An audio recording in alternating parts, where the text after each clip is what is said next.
తిరుమల శ్రీ వెంకటేశ్వర స్వామివారి భక్తులకు అందించే లడ్డూ ప్రసాదాన్ని తయారు చేయడంలో కల్తీ నెయ్యి వినియోగించారనే కేసు ఇప్పుడు రకరకాల మలుపులు తిరుగుతోంది. ఎట్టి పరిస్థితుల్లోనూ అప్పట్లో టీటీడీ చైర్మన్గా ఉన్న వైవి సుబ్బారెడ్డిని దోషిగా ప్రజల ముందు నిలబెట్టాలని, తద్వారా వైఎస్ఆర్ కాంగ్రెస్ పార్టీని సమూలంగా హిందూ వ్యతిరేక పార్టీగా, దైవద్రోహ చింతన గల పార్టీగా ప్రొజెక్ట్ చేయాలని తీవ్రమైన ప్రయత్నం జరుగుతున్నట్లుగా ప్రజలు భావిస్తున్నారు. సిట్ విచారణలో ఏదో ఒకటి కానీ ఇప్పుడు ప్రధానంగా మరో అంశాన్ని గమనించాలి. గతంలో చేసిన పాపానికి సంజాయిషీ చెప్పేదెవరో, బాధ్యత వహించేదెవరో తేలాలి. కల్తీ నెయ్యికి సంబంధించిన వివాదం బయటకు వచ్చిన తొలి రోజును గుర్తు చేసుకోండి. చాలా పెద్ద రాంతాంతం జరిగింది. ముఖ్యమంత్రి చంద్రబాబు నాయుడు, ఆయన అనుచర గణాలు, డిప్యూటీ ముఖ్యమంత్రి పవన్ కళ్యాణ్ అంతా కలిసి ఉమ్మడిగా దేవుడి పట్ల జరిగిన ద్రోహానికి దురపిల్లారు.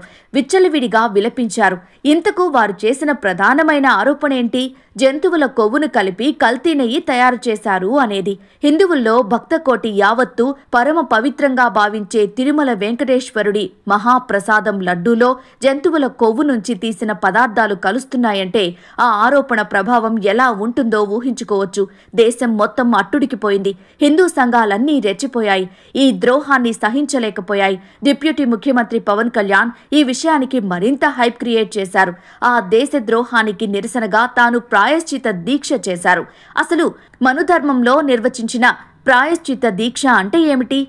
సదాచార పారాయణుడైన వ్యక్తులు తమకు తెలియకుండా తీసుకునే ఆహారంలో జంతువుల పదార్థాలు కలిసినట్లుగా ఆ తర్వాత తెలుసుకుంటే దానికి నిరసనగా ప్రాయశ్చిత్త దీక్ష చేస్తారని మనుధర్మంలో నిర్వచించారు. పవన్ కళ్యాణ్ ఆ దీక్ష చేశారు. తద్వారా తిరుమల లడ్డూ ప్రసాదాల్లో జంతువుల కొవ్వు కలిపారు అని ప్రజల్ని బలంగా నమ్మించడానికి ప్రయత్నించారు. సిట్ విచారణ ప్రారంభమైంది.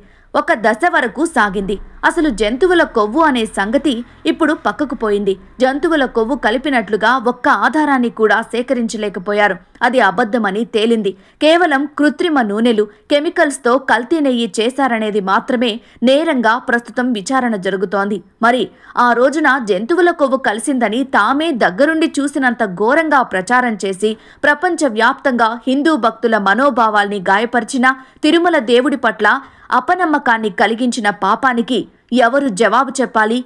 ఈ ప్రశ్న ఇప్పుడు పలువురిని తొలుస్తోంది. ఎన్డీఏ కూటమి ప్రభుత్వ పెద్దలు తాము చేసిన తప్పును దిద్దుకునే ప్రయత్నం చేస్తారో లేదో మరి.